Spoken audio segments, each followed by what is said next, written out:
POV, your Erebus's head after I read this book. Good evening. It's time. False Gods, book number 2 of the Horus Heresy by Graham McNeill. It's time to finally talk about it. Really quick, as always, spoiler warning, everything in this video is an opinion based on my own likes and preferences. And, you know, I've now been invested in Warhammer lore for almost 2 years. That's pretty great. But I am still prone to getting things wrong, so if I do, point it out in the comments section, or even better, if you have a book that you can point me to that can better explain it, I'd love to read that novel, so just, put that in the comments section for me. And as always, I try to be critical of everything I read, whether or not I like it. So, keeping that in mind, False Gods. This was my 4th book, which I finished back in April of 2024, and honestly, it cemented my love for this series. And I think that's kind of early on to say that, but it's the reason that I'm so invested as I am now, even if I come across a bad book or two. What honestly hooked me right away was that McNeill is so ready to pick up what Dan Abnett was putting down. They are very different as writers, so it's really interesting to see the difference between them, and I'm going to get more into that, but the idea is there. He sees what the Intrux has done to Horus, and he goes, okay, allow me to make the most valid crash out ever conceived. And honestly, with what Abnett does by the end of the first book, left me very excited to see what was going to happen here, and to me, McNeill did not disappoint. Which is why I have to talk about how fucking dramatic this book is, and I love it. I'd say of the first 3, this is probably the most dramatic of them. And I know what happens in the 3rd one, but I mean in terms of, people acting certain ways that make it dramatic, if that makes sense. This is like soap opera dramatic, not narrative dramatic. Every time Euphrates Keeler did anything in this book, I went, girl, you gotta calm down. Every time Ignace Carcasi said anything in this book, I went, you also need to calm down, but you're right. I actually really like Ignace Carcasi's POV in this book because he's a really interesting loyalist but anti-imperial sentiment to have in Loken's ear. Because whereas Horus is getting the we should destroy the Imperium of Man, Carcasi is the we should reform the Imperium of Man. And I think it's just a nice dichotomy between the two as we're reading. Speaking of which, literally everything about Horus's crash out in this was overly dramatic, and if I could, I kind of want to go back and look at what exactly the vision entailed, just to see if there's anything to dissect in it, but I didn't think about that until I started talking right here, right now, so that might be a video I do at a later date, but I want to see, I'm just going to give it a little read, and see if there's anything I can pull from it that gives any sort of foreshadowing or anything like that. Besides, the obvious symbols of, oh, the one-eyed wolf is Magnus. Well, yeah, that was literally him. That's not what I'm talking about. I want to see how much foreshadowing I can pull out of it. Because there is quite a bit. Which, that entire section, which I think is about, it's somewhere between 30 to 40% of the book, and to me, it doesn't overstay its welcome because it's constantly Horus, having a mental breakdown.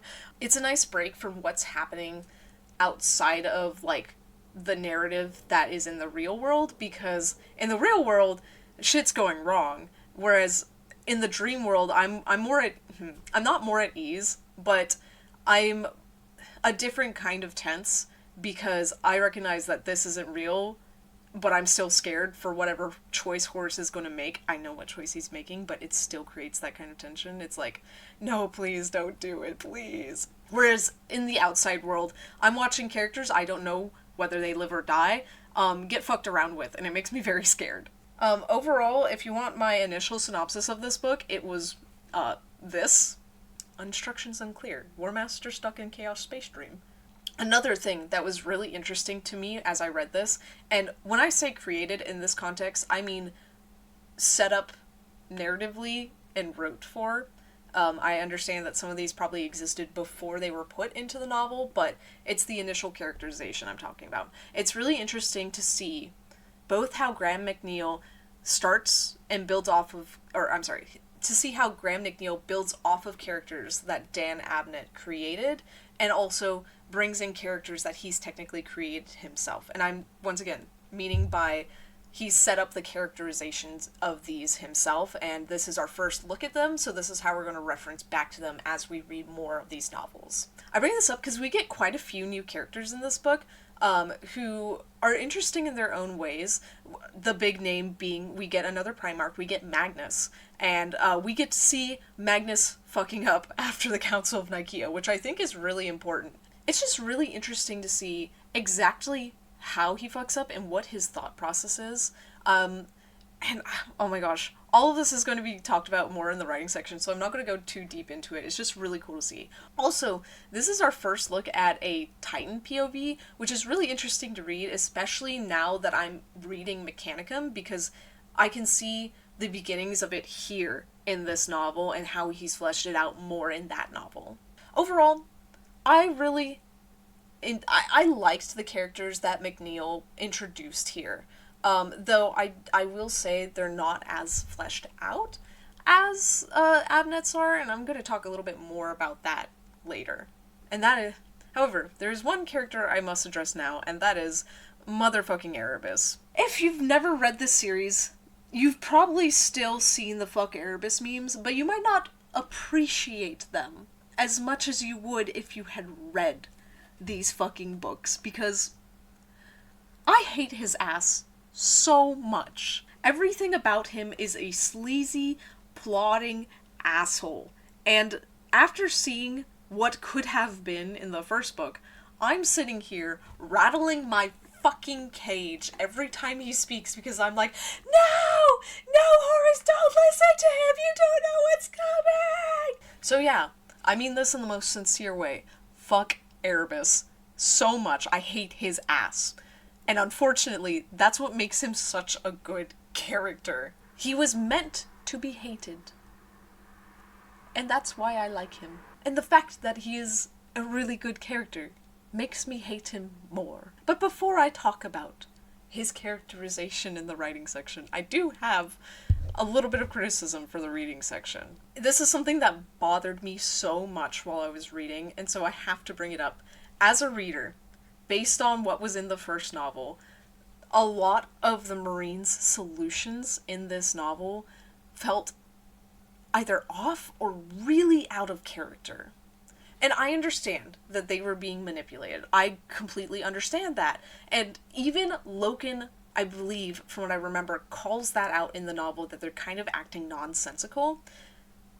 But just because a character acknowledges that something isn't right, or like is wrong or out of character, doesn't retroactively make it good. It doesn't fix the problem, it just points it out directly, and now it's at the front of my mind. I don't know if there's anything that could have been done to make this feel more in character. It's just, for example, Abaddon. Abaddon felt so weird in this book because, to me, he has already been shown to not buy into this religion stuff. He believes in the imperial truth. So it doesn't make sense for him, who is, like, established to be hard-headed, to suddenly turn to religion to heal Horus. It just doesn't click in my mind the way I think it needed to in order for this plot to work the way it had to. And that really goes for so many Marines in this. For Erebus, for the word bearers, it makes sense. Their whole thing is so close to Zealotrist religion that I could see how they accidentally fell into it.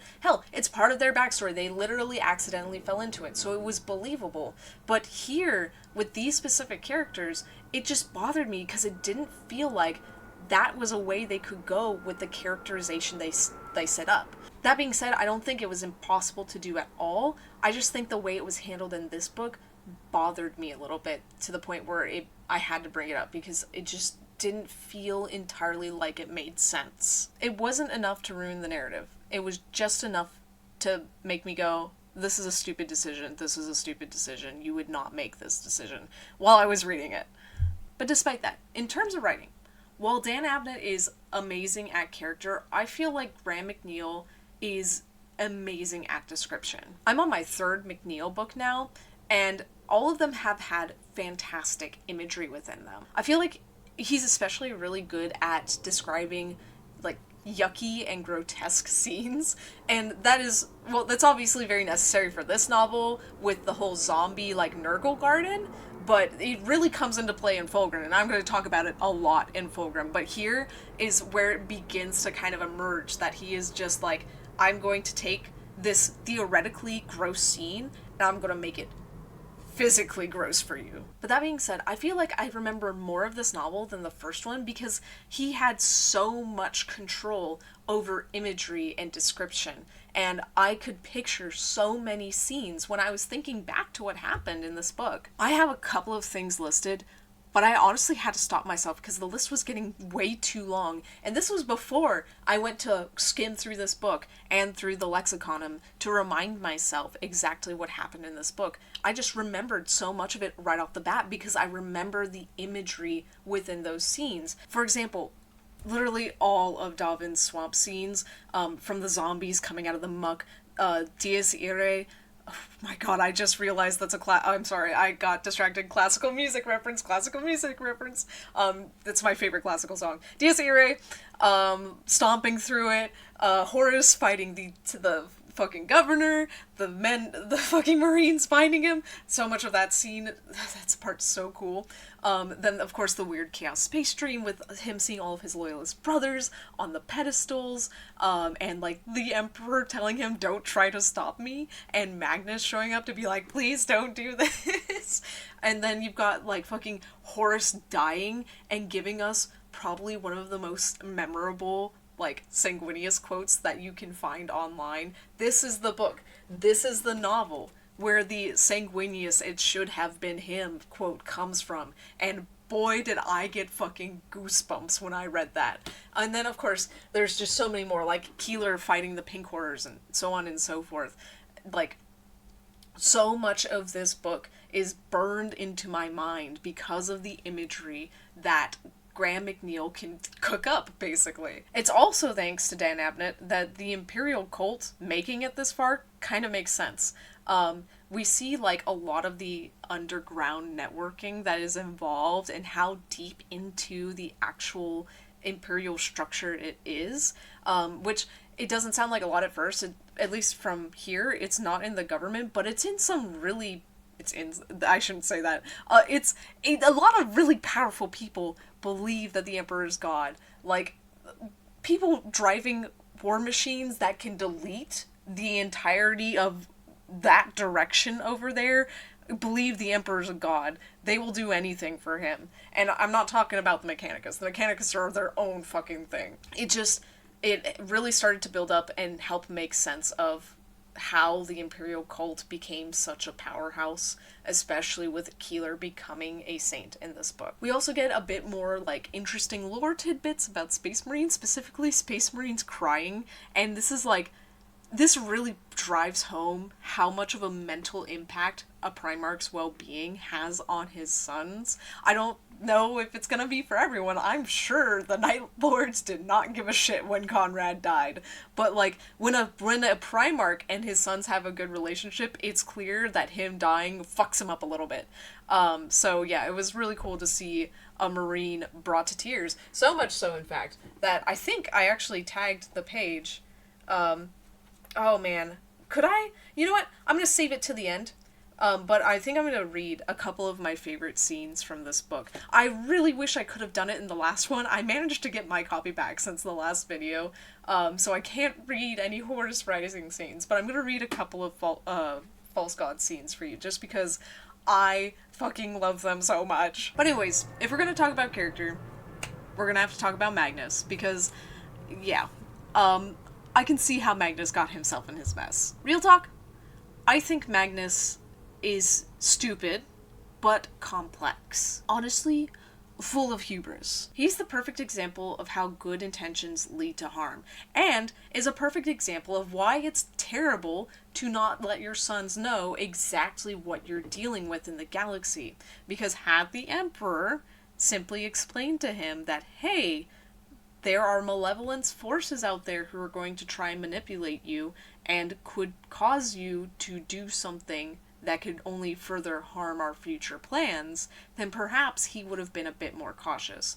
I don't know though, because the way that he is portrayed here gives him too much of a cocky sort of air about him for me to be convinced that he wouldn't have still kind of ended up in this exact position. I don't know how different Magnus needed to be to not be the way he is, but this present version of himself, from what we just get in this novel, I think was kind of always fated to mess up. Oh my god, am I agreeing with Erebus? I'm gonna have to go. I'm sorry. Video's over. Anyways, all these pieces of this novel lead to the ultimate factor of the tension. This entire book is tension. It's just tension and waiting for the other shoe to drop. It's like he looked at the situation and said, allow me to make it progressively worse. The events of this novel are constantly building off of each other. We have Horus almost dying and then going into his coma and waking up pissed at his dad. And then we have Loken, who nearly gets executed as retribution because basically when Horus almost died, their average response, the average Astartes response is, if you don't move out of the way while we try to bring him to the medical room, we're just gonna bash your brains in, and that's what they did. So the deck officer's seeking retribution against the Astartes, which is a wild thing within itself, so he's dealing with that. And then when it doesn't work, he gets iced out by like half of the Minervial.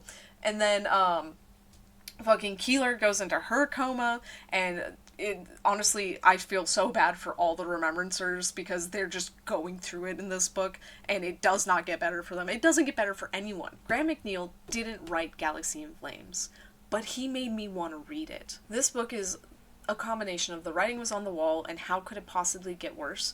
And honestly, I think without it Galaxy in Flames, everything that happens in that novel would not be nearly as impactful as it is. I think this might be a wild statement. I think in order for Istvan 3 to hurt as much as it does, we need to see what happens in this novel. We need to see the pain of Loken getting slowly iced out by the Horus loyalists of the Legion. We need to see how Horus falls and how Magnus gets tied up in it. And sadly, Horus's sentiments towards his own brothers while he's on his deathbed, in order to fully understand and appreciate what comes next. And god damn it, this book fucking did something to me, and because of that, I read Galaxy of Flames in the most unhealthy way possible. But for as much as I had fun with the drama and the tension and the description of this book, there was a very major criticism that I have for this novel as a whole when it comes to the writing. And it really doesn't help that this book is following Dan Abnett, and once again, I've said in my last video, I think Dan Abnett is amazing at characterization, and because of that, I feel like characterization really starts to fall to the wayside here. Keeler in particular here feels a bit flat, and I think that's because we went from a character struggling with the idea of things being out there, and being able to capture what she can't see, and then just becoming religion. Like, that was her whole identity in this book. And I feel like that was kind of a disservice to her character. I understand she went through a really traumatic event, but I wanted to see that reflect more dynamically off of what was already established with her characterization in the last book. And then, she just kind of gets put in a coma. And in the third book, she's just in a coma for the whole time. So this is the end of her character for, like, at least 300 pages. So we're just kind of left off with her doing that thing. And then, like I mentioned earlier, there's the whole issue with the Marines suddenly turning to religion. And my particular issue with Abaddon being so fervently for it, even with the lodge scene that has that whole conversation that convinces him to try this thing out. It felt wrong for how stubborn Abaddon is and for how much Marines are technically supposed to be brainwashed into doing this, which can go either way. We've seen them break brainwashing before, but not this fast. So it bothers me. It's gonna bother me forever, I think. And then also, there are just some characters that didn't hit at all. Like, Horus's personal remembrancer, I cannot remember her name. I just didn't like her. It didn't help that she was written to be your stereotypical, like, shitty noble. That doesn't make the character good, it just makes her annoying, unfortunately. And she's not engaging annoying like Erebus is. She's just not a fun POV to read, and kind of felt out of place in scenes. Like when he was initially found by the Monorvial, I felt like there was like a really emotional scene there with his 4 closest sons, and then she's just in the background wailing, and you're like, girl, you do not belong in this scene, please get out of here. So yeah, characterization in general suffers, especially when you're coming off of Dan Abnett's work. So be ready for that, because if you are not willing to accept such an intense character shift, this book might not be for you. It's kind of wild how fast it swings in that sense. However, speaking of character, outside of that thought I had earlier about analyzing the entirety of the Chaos Space Dream because I'm built different, I do have something academic I want to talk about with this novel, and that is how to write a good hated character. An iconic hated character. So yes, unfortunately, Erebus is getting a second section in this novel. That's just fucking terrible. Now, I want to make it clear that the Erebus we know and hate today is not just McNeil's work. This is the efforts of many wider known authors, but it really starts to pick up here, so that's why I want to bring it up here. First of all, Erebus wins. That's why we're so invested in his downfall. And unfortunately, he does make the occasional good point. He isn't just like a walking annoyance. The reason why we hate him is because we see what he has destroyed, and he's just an engaging villain because of that. He's slimy, he's sleazy, he's an asshole, and unfortunately, I think that makes him a really good villain. And I'm gonna be honest with you, I know people who like Erebus as a character, like, not hate Erebus so much that they like him. They just like him. If you can make a character so universally hated, likable to the point where a person goes, actually, that's my favorite character, I think that kind of speaks for itself. I'm serious, these people exist. I was flabbergasted myself when I saw it. Are you an Erebus lover? Tell me why in the comments section below. What drew you to his character? This is a safe space. I will not judge you for liking a universally hated character. I won't judge you for that.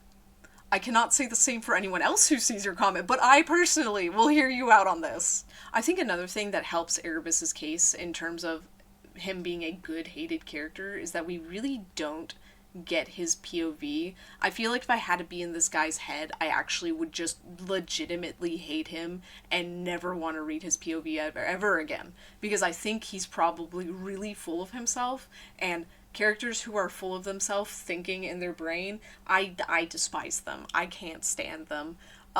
Which is something that comes up again later in some of the later books that I've read. But here, yeah, I think Erebus works really well because not only can we not see his POV, we don't know what is going on inside his head, both like internal monologue and also plan-wise, but genuinely, it's clear that he has plotted this for a long time and he's thought this out. He's smart. I feel terrible giving this man any compliment at all. But yeah, the secret to making a good hated character is quite simple. Make sure he's fleshed out, never give us his POV, and let him win. People will hate it, but let him win. Erebus is not the only example I could use for this. We could talk about Leandros if I want to stir the pot. He, stubborn asshole, never get his POV. He wins, unfortunately, but he is a good character. He's dynamic, he's flawed. I just hate his ass. Before I talk about whether or not I recommend this book, I must talk about these scenes and why I think about them all the time. When I eat, when I breathe, when I sleep, they're always there in my little brain. So around pages 174 to 175, we get the Menorvial finding Horus, and unfortunately, this is the scene where, oh, that's her name, Vivar. I don't care for Vivar, but Vivar is there, so she kind of intrudes in this scene a little bit, but just the concept here of what these Marines are going through, seeing their beloved Primarch in this state of almost death, is really compelling to me.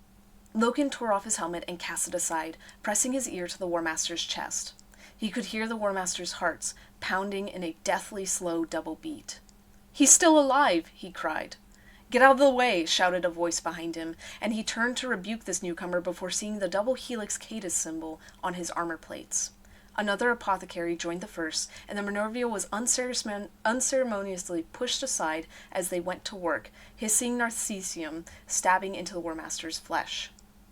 Loken stood watching them, impotent and helpless as they fought to stabilize the Warmaster.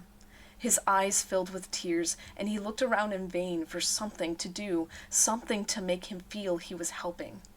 There was nothing, and he felt like crying out to the heavens for making him so powerful and yet so useless. Abaddon wept openly, and to see the first captain so unmanned made Loken's fear for the Warmaster all the more terrible. Axamund watched as the apothecaries worked with grim stoicism, while Torgadon chewed on his bottom lip and prevented the Remembrancer from getting in the way. The Warmaster's skin was ashen, his lips blue, and his limbs rigid, and Loken knew that they must destroy whatever power had befelled Horus. He turned and began marching towards the glory of Terra, determined that he would take the stricken craft apart, piece by piece, if need be. What more do I have to say about that scene? The build-up to that moment cannot be properly expressed without just telling you to go read the book. But it's just so haunting to hear all of these words, especially because back in 173, I didn't read it, but panic, fear, indecision, three emotions previously unknown to Loken seized him as Horus fell. We start with that line. And, it's just one of those moments of, we never see Marines do this, and it hits you different when you see how distressed they are over their Primarch falling in battle. And it really kind of sets up how Marines are going to act when that comes to pass in later parts of the story. Now, jumping ahead a bit, we come to Horus on his deathbed, and I wanted to talk about, I wanted to read out the Sanguinius scene, because we already know how I feel about that man. It's just, this one really hits different considering how this entire story is gonna end. So this takes place on page 201 and 202, and I like this scene. Angron's not much better, mind. He's got a temper on him like you've never seen. You think you know anger? I tell you now that you don't know anything until you've seen Angron lose his temper. And don't get me started on the Lion. Of the Dark Angels? His is the first legion, is it not? It is, replied Horus. And doesn't he just love to remind everyone of that? I could see it in his eyes that he thought he should have been the Warmaster because his legion was first. Did you know he'd grown up living like an animal in the wilds, little better than a feral savage? I ask you, is that the sort of man you want as your Warmaster? No, it's not, said Horus, answering his own question. Then who would you have picked to be Warmaster if not you? Asked Petronella. Horus appeared to be momentarily perturbed by her question, but he said, Sanguinius. It should have been him. He has the vision and the strength to carry us to victory, and the wisdom to rule once that victory is won. For all his aloof coolness, he alone has the Emperor's soul in his blood. Each of us carries a part of our Father within us, whether it is his hunger for battle, his psychic talent, or his determination to succeed. Sanguinius holds it all. It should have been his. The layers! The layers! Oh my god! Between the obvious, starts... It's clear that Horus already has problems with his brothers before this begins, but we have that compared to the way he talks about Sanguinius. It is so clear that this is the brother he loves the most, and it just makes it hurt so much more that this is the one he kills. Oh my god! And then finally we have our Chaos Space Dream, the end of our Chaos Space Dream. And mind you, this builds up strong because Horus just had a fist fight with 5 custodians.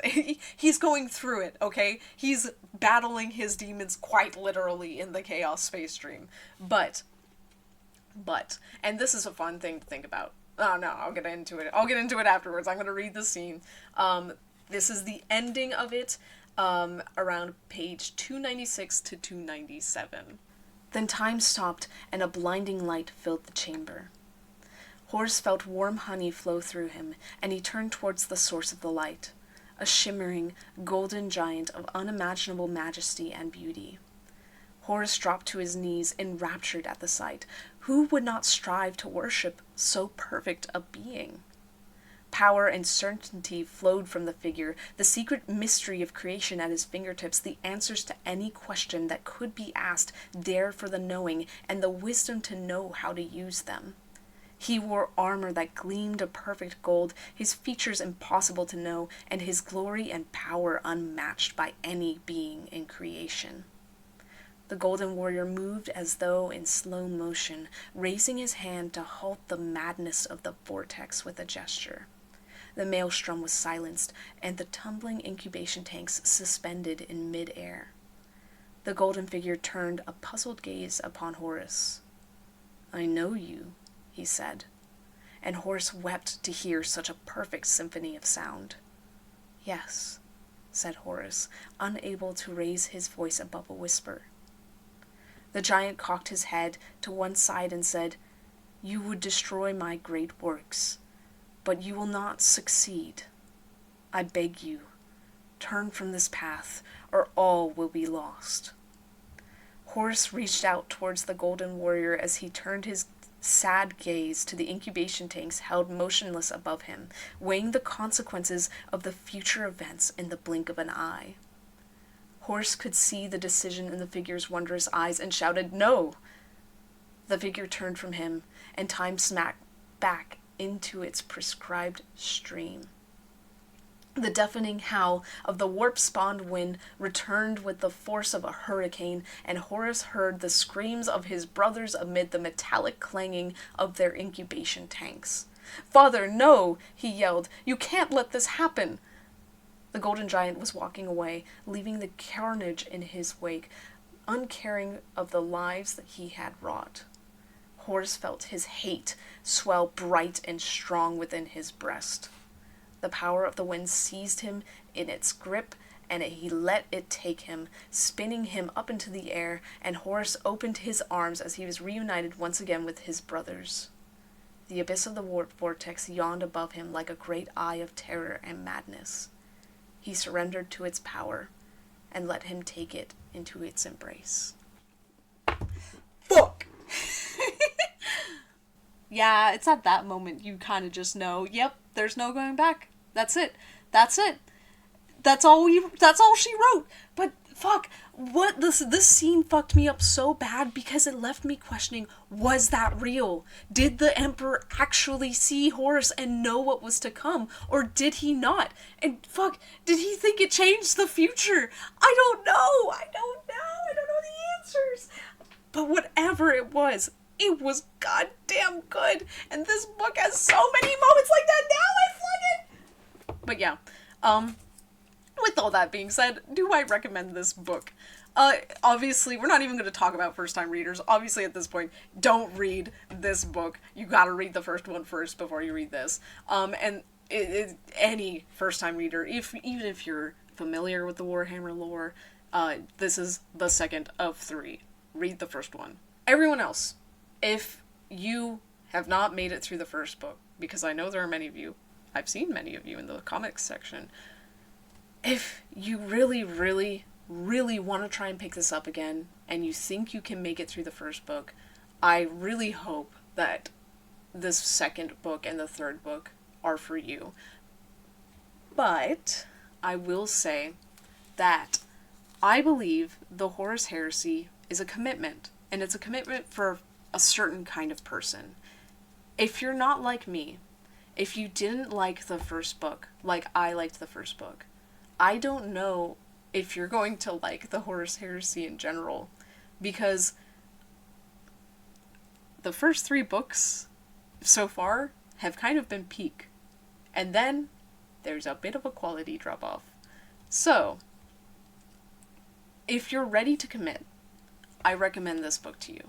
If you've just read the first one and you haven't gotten around to reading the second one, but you did like the first one, please go buy False Gods. The first 3 books are some of the few books that are actually consistently in print, so they're only $10 right now. So please, go buy it. Go read it. I'm begging you. You have to read some of these scenes. I was left flabbergasted. I was so sad at so many points, and it only gets fucking sadder in Galaxy of Flames. But yeah, that's it. That's all I gotta say. It was a genuine joy to get to reread some of the scenes of this novel that have really stuck with me up until this point a year later. And I'm genuinely excited to talk about Galaxy in Flames because that book fucked me up so bad. But until then, I have my Erebus stand-in to keep me company.